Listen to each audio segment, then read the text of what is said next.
Welcome.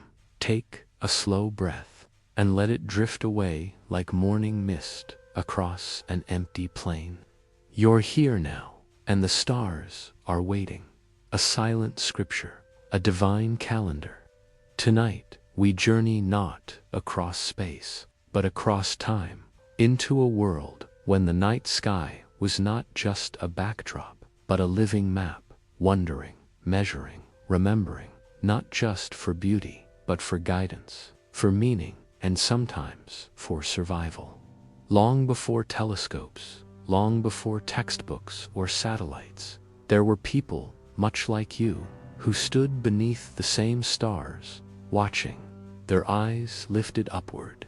You'll visit sacred stones in the high desert, etched with spirals of sunlight. You'll sit beside a patient Greek in a candlelit room, calculating the paths of stars. You'll walk temple corridors where shadows trace the passing of solstices, and you'll stand in the quiet courts of emperors, where men of faith charted heavens for power. This is a story older than empires, older than writing, when the stars were gods, and those who read them were priests. Let us begin, slowly, gently, with silence and stone. Imagine yourself in the cool hush of early morning. You're in a desert canyon, surrounded by massive amber-colored cliffs. The air smells faintly of juniper and dust. It is still, almost unnaturally so, except for the faint hush of the wind winding its way between the rocks. The world feels paused, waiting.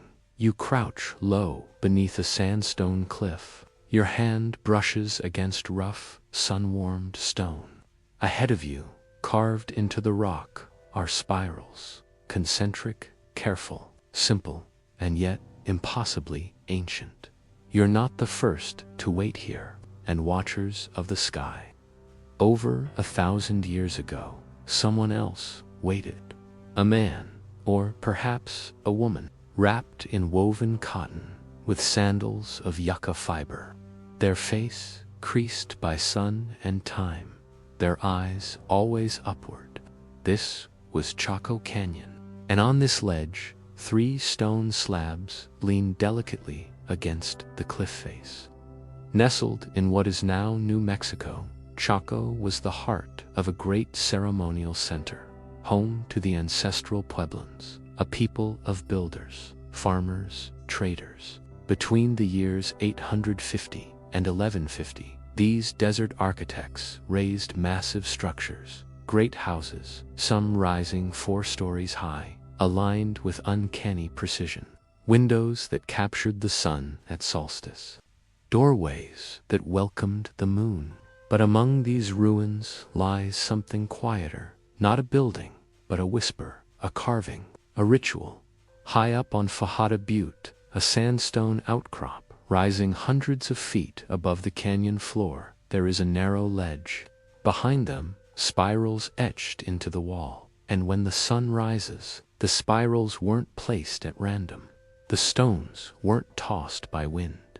On the morning of the summer solstice, a single sliver of light, no wider than a finger, pierces between the stones. It slices across the larger spiral, dead center, a dagger of sunlight. And so, we call it the Sun Dagger site. In stone, it is not flashy. There are no signs, no grand temple, just stone, shadow, and silence. Yet here, the movement of the heavens was tracked with reverence. This was no accident. Someone watched and waited. For years, maybe decades, they observed the sun's creeping journey, north to south, season to season. They memorized how light fell on rock, how shadows danced across time, and they recorded it. This wasn't just observation, it was devotion. To track the sun, to know its rising and setting, was to understand life itself. The rains, the plantings, the migrations of animals, the sacred festivals. You might imagine that person, the astronomer, though they would not have used that word, waking before dawn, climbing slowly, breathlessly, up the winding path of the butte. Each step measured, a bundle of offerings tied to their back, a sacred obligation. Others may not have understood the specifics, the angles, the precision, but they would have known its importance. They may have brought cornmeal to scatter, songs to sing, children to watch in silence. The rhythm of their lives was guided not by clocks, but by light, by shadow, by memory. And this memory was etched into the canyon itself. Imagine centuries passing. Chaco Canyon was full of alignments. The buildings themselves point to solar and lunar events. Pueblo Bonito, one of the largest great houses, aligns with the cardinal directions. Doorways frame the sun's light on certain days, and for generations, people gathered to witness the sun's return, its slow journey across their sacred calendar. But the Sun Dagger site, it was different. It was not a public performance. It was isolated, dangerous to reach, fragile. It was, perhaps, the domain of only the most trusted skywatchers, a place of initiation or meditation, or simply record-keeping, silent and devoted. And now, the site falls quiet. Even in silence, it whispers of sky and stone, of memory, a reminder that long before telescopes and charts, someone was watching, someone was waiting, to a mind of angles and epicycles. Someone, much like you, looked up and traced the path of the sun. Let the wind carry you down from the butte now. All drift away, like smoke on a cooling breeze. A small room, back to the canyon floor. It is time to journey onward. From the desert shadows of the ancestral Puebloans to the flickering lamplight of ancient Greece, we move next to a name nearly lost in the dust of history, Hipparchus. Now let the desert fade behind you, the butte, the spirals, the warm stone, and imagine instead stone walls, a low ceiling. Outside, the sea murmurs softly against the shore of an Aegean island. Inside, the only sound is the slow scratch of a stylus on wax. The oil lamp flickers. You are in Rhodes. The year is uncertain. Perhaps 140 BCE, and the man before you, hunched over diagrams, surrounded by calculations, is called Hipparchus. He is quiet, careful, not a man of dramatic gestures or public speeches. But his thoughts are vast as the sky itself, compares them to older records. He watches the heavens as a mathematician, not a mystic, and with slow, methodical brilliance, he charts the stars. In his time, many believed the cosmos to be divine, unchanging and eternal.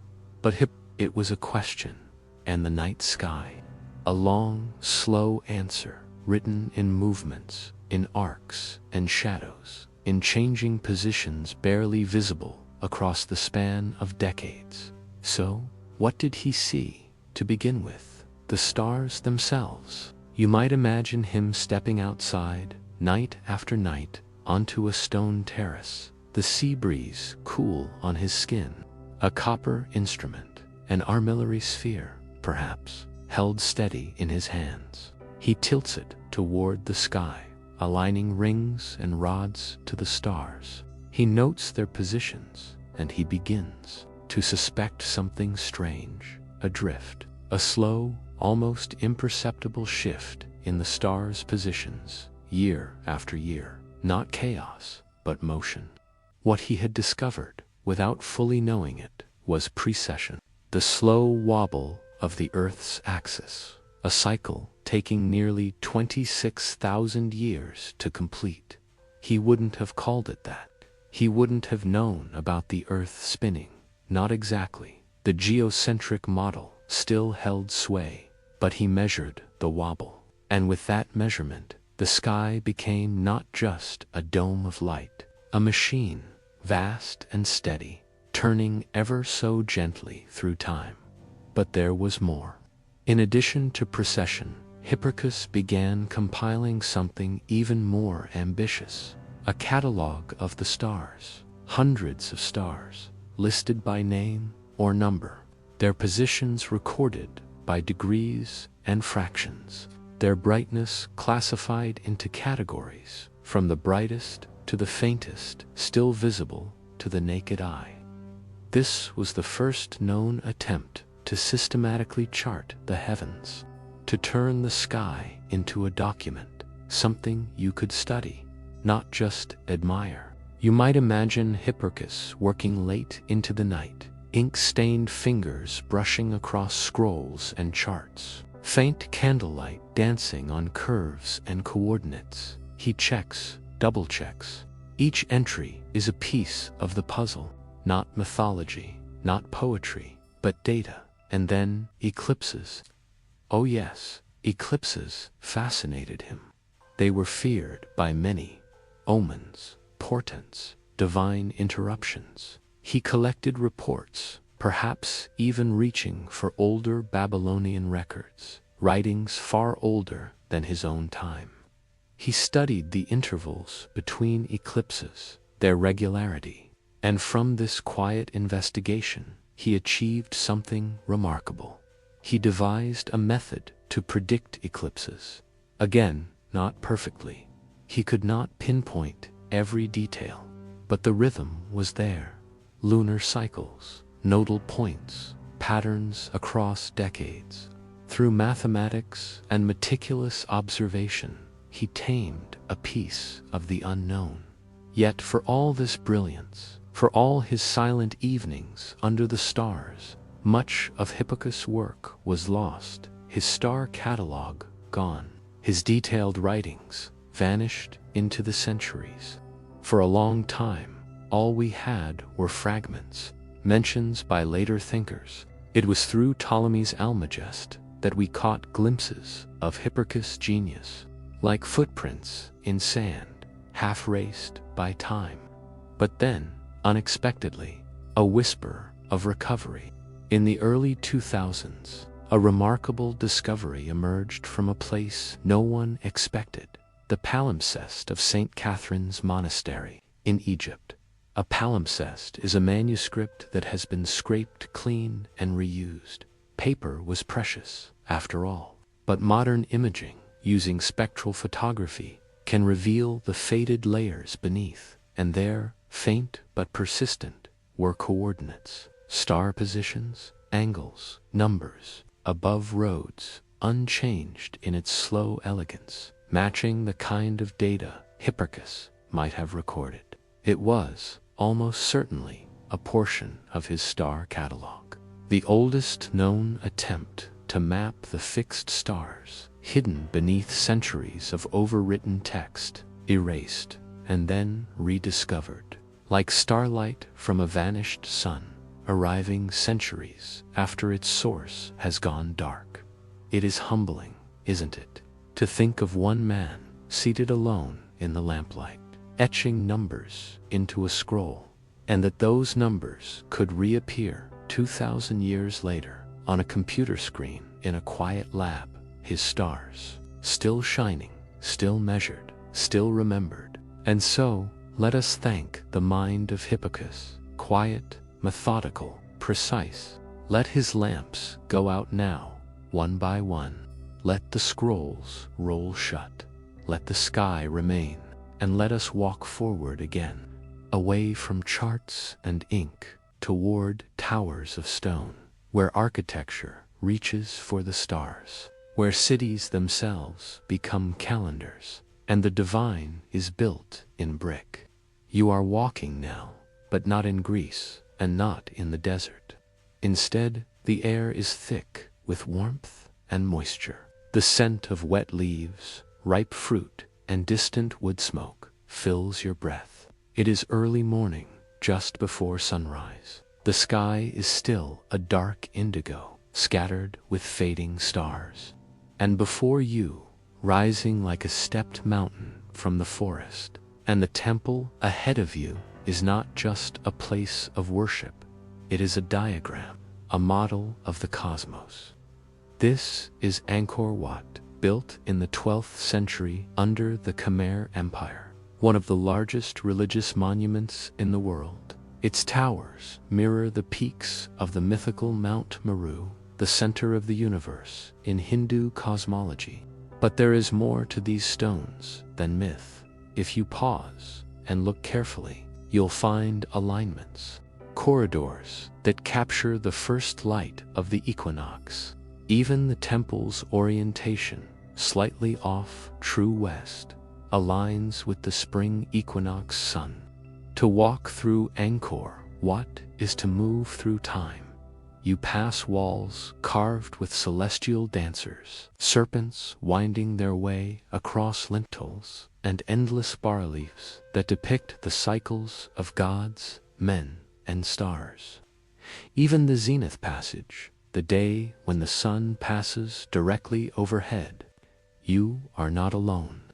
Priests once walked here, barefoot. They knew the sun's journey. They knew the moon's phases.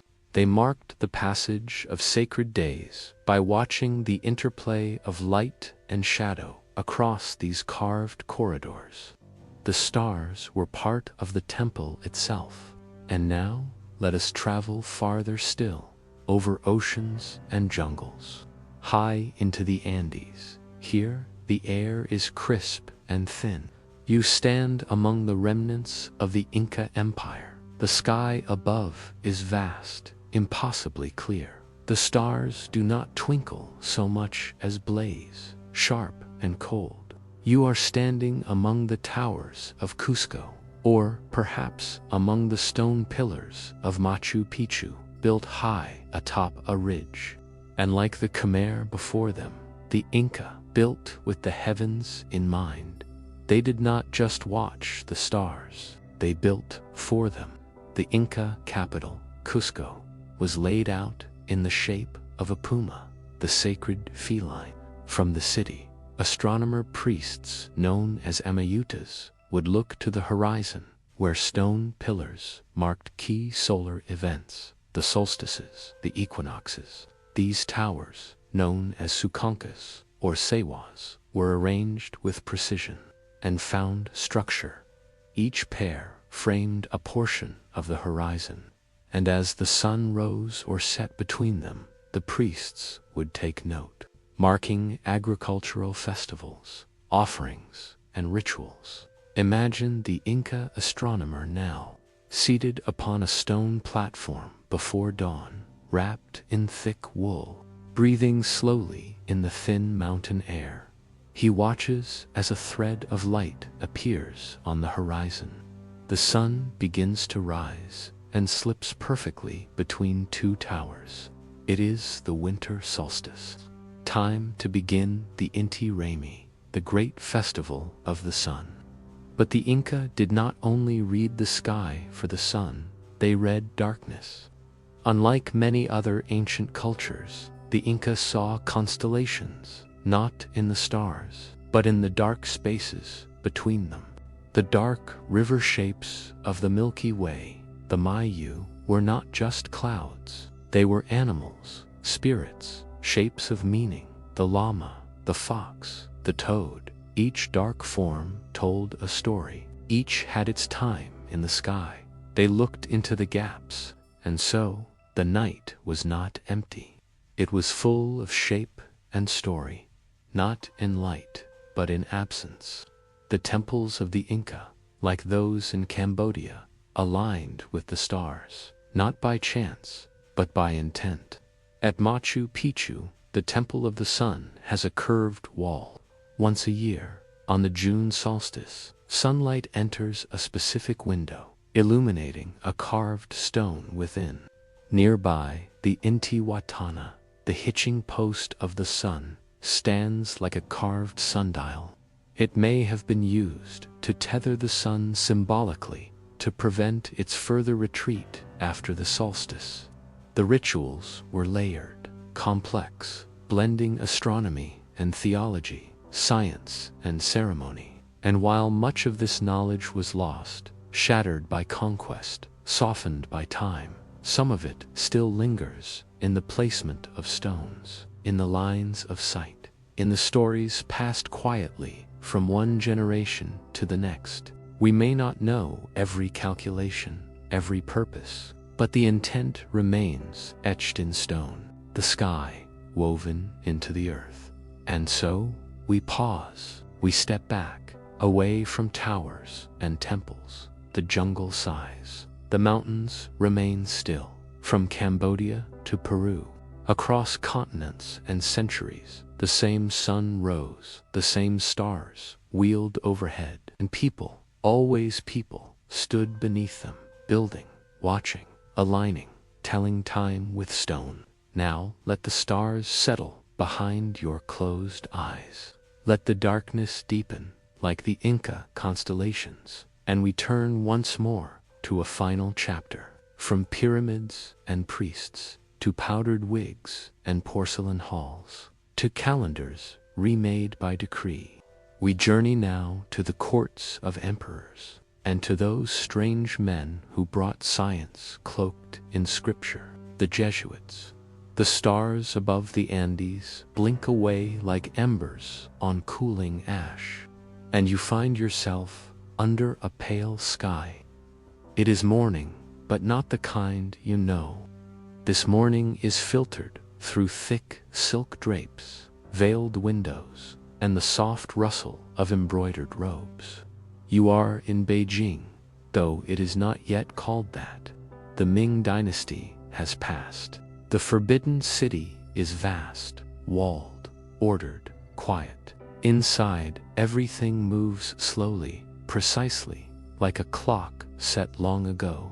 And above the golden rooftops, rising modestly into the pale light, sits an unusual structure, the Beijing Ancient Observatory. Stone platforms, bronze instruments, an astrolabe shaped like a dragon, an armillary sphere caught in mid.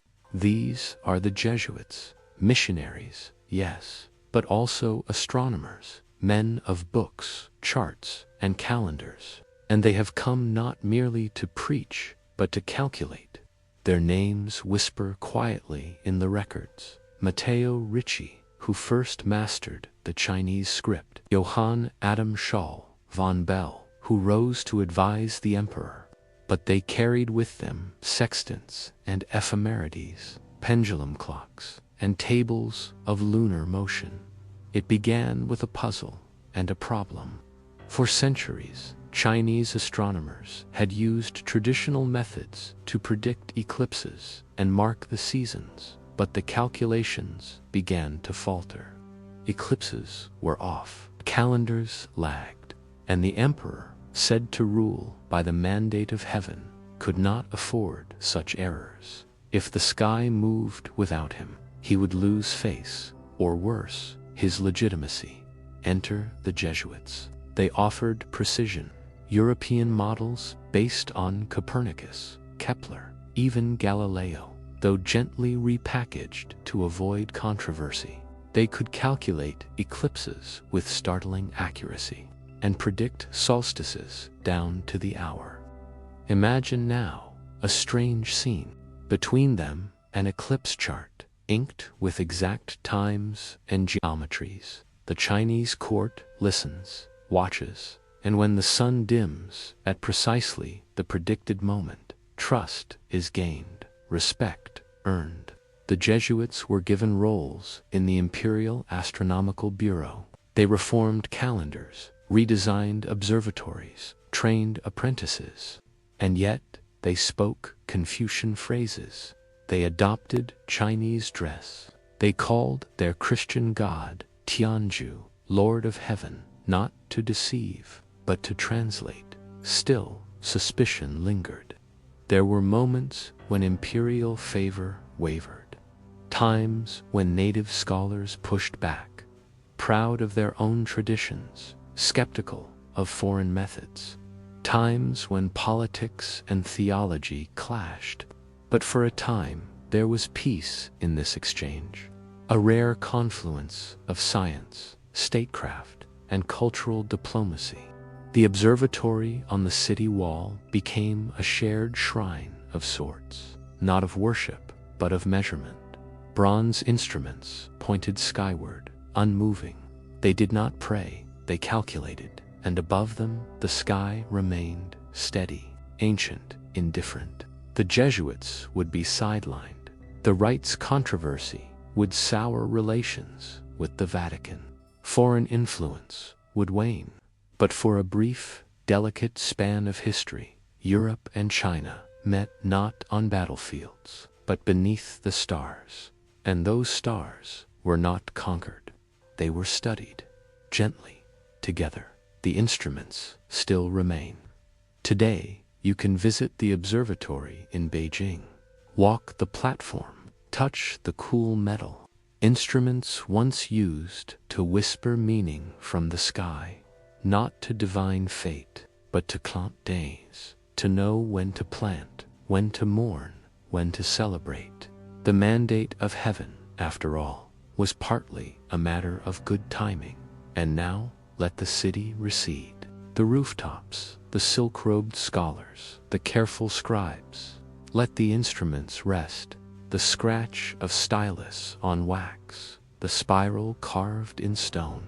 You have walked the long arc of humanity's nightward gaze, from the desert cliffs of Chaco Canyon to the scroll-lit chamber of Hipparchus, through temples of light in Angkor and Cusco, and finally to the imperial observatory in the east.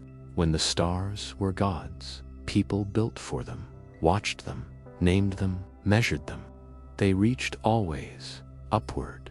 Now you are still, no longer walking temple corridors, no longer crouching beneath cliffs or climbing stone platforms. You are simply here, present, quiet, resting beneath the sky that has watched all of this and more. The sky remains. It remained when the ancestral Puebloan carved spirals into canyon walls, when sunlight slipped through rock at precisely the right angle. It remained when Hipparchus charted stars by lamplight, when the moon's shadow crossed the earth and the calendar faltered, when knowledge flickered and then, centuries later, glowed again. It remained as jungle grew around Khmer towers, as the sun traced its path through stone halls and across sacred water. And it remained as bronze instruments pointed upward in a walled city, while quiet men in robes compared notes and tables, time and truth. Through all of it, stars have been gods, they have been guides, they have been puzzles and companions, they have been feared and measured, named and forgotten, and named again, observed by telescopes placed far above the weather, and still they shine, and still, on clear nights, if you lie back and look up, you might still feel that old pull, that quiet awe, a feeling shared with people you will never meet, with those long gone, with those who watched the sky not from screens, but from stone thresholds, people who did not need to know everything to feel something. You, too, are part of this long, soft tradition of watchers, of wanderers. The sky connects you to them, and now let it fade. Let the stars dissolve gently in your mind. Let their steady rhythm lull you, because the earth still turns, the sun still rises, the stars still wheel silently above, and you can rest. Good night, and may your dreams drift softly beneath the ancient sky.